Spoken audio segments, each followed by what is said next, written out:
લોકસભાની આજે ત્રીજા તબક્કાનું મતદાન છે।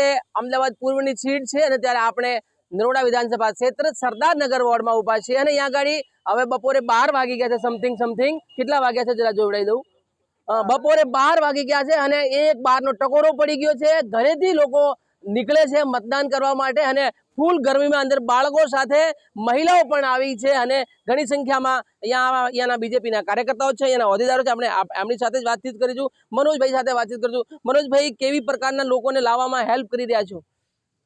અત્યારે જે અમારા કાર્યકર્તાઓ છે, જે અમારા સાથી જે સહકારવાળા છે, એ લોકો ઘરે ઘરે જઈને લોકોને કહે છે કે ભાઈ મતદાન કરો અને એ મતદાન તમારા માટે છે, તમારા ભવિષ્ય માટે છે।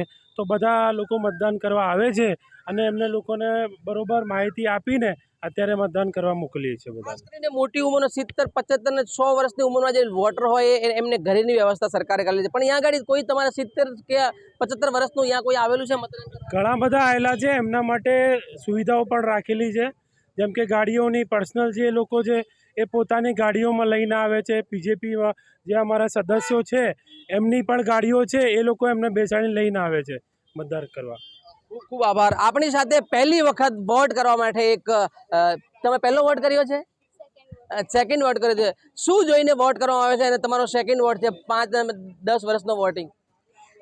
મને તો બહુ જ સારું લાગ્યું છે। This is my second vote and હું તો એપ્રિશિએટ કરું છું ભાજપ સરકારને, બિકોઝ એ લોકોએ જે ડ્રીમ કર્યું છે ક્લીન ઇન્ડિયા અને બધું ક્લીનીનેસ, જેમ કે મેટ્રો વગેરે હર જગ્યા એટલી સાફ સફાઈ રાખી છે ને।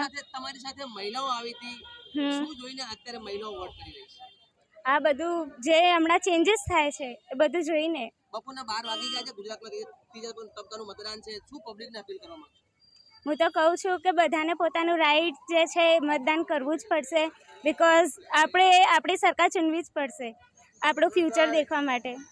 તો આ હતા મહિલા જેમને વાતચીત કરી, એમને કીધું કે ઘરે પોતાને અપીલ કરી અને આવવું જોઈએ અને દરેકને ઘરેથી નીકળી અને વોટ કરવું જોઈએ। બપોરના 12ના ટકોરા પડી ગયા છે, તમે પણ ઘરેથી નીકળો અને વોટ કરો, જેથી કરીને ગુજરાતમાં 100% મતદાન થાય। કેમેરા પર્સન કેતન સાથે પારસ રાઠોડ, ભારત।